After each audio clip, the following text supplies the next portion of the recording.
بسم اللہ الرحمن الرحیم۔ حضرت عمر بن خطاب رضی اللہ تعالیٰ عنہ کے دور مبارک کا واقعہ ہے کہ ایک نوجوان مصر سے آپ کی عدالت میں پیش ہوا اور آتے ہی عرض کرنے لگا کہ یا امیر المومنین، ظلم سے میں آپ کی پناہ مانگتا ہوں، میرے ساتھ ظلم اور زیادتی ہوئی ہے، میں آپ کی پناہ بھی چاہتا ہوں اور آپ سے انصاف کا طلبگار بھی ہوں۔ حضرت عمر رضی اللہ تعالیٰ عنہ نے فرمایا، نوجوان، تمہیں ظلم سے پناہ بھی دی جاتی ہے اور تمہارے معاملے میں انصاف بھی کیا جائے گا۔ حضرت عمر رضی اللہ تعالیٰ نے پوچھا کہ تم اپنی داستان بیان کرو، کس نے تمہارے ساتھ ظلم کیا اور تمہارا ماجرا کیا ہے؟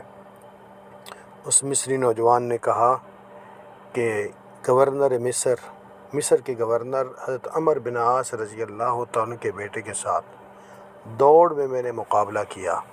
میں اس سے آگے بڑھ گیا تو گورنر کا بیٹا مجھے کوڑے سے مارنے لگا اور کہنے لگا، انا ابن الاکرمین، میں شریف خاندان کا بیٹا ہوں، ہم بڑے اور معزز لوگ ہیں، تم مجھ سے آگے کیوں نکلے؟ یہ شکوہ سن کر حضرت عمر رضی اللہ تعالیٰ نے مصر کے حاکم حضرت عمر بن عاص کو خط لکھا کہ وہ اپنے بیٹے کے ساتھ تشریف لائیں۔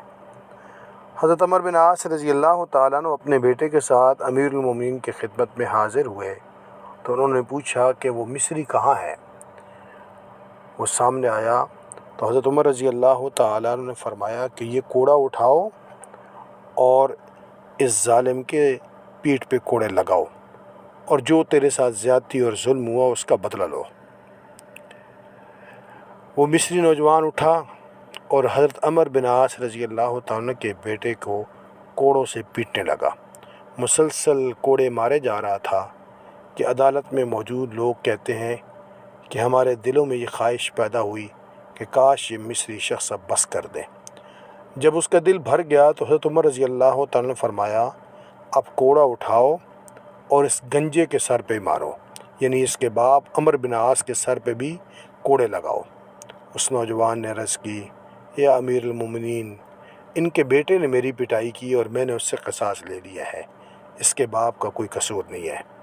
پھر حضرت عمر بن خطاب رضی اللہ تعالیٰ نے ایک تاریخ ساز جملہ فرمایا کہ متى تستعبد الناس وقد ولدتهم امہاتهم احرارا، تم نے لوگوں کو کب سے غلام بنانا شروع کر دیا جب کہ ان کی ماؤں نے انہیں آزاد پیدا کیا ہے۔ یہ تھی حضرت عمر رضی اللہ تعالیٰ کی عدالت فاروقی، جہاں امیر اور غریب کے لیے انصاف کے ایک جیسے ہی پیمانے ہوتے تھے۔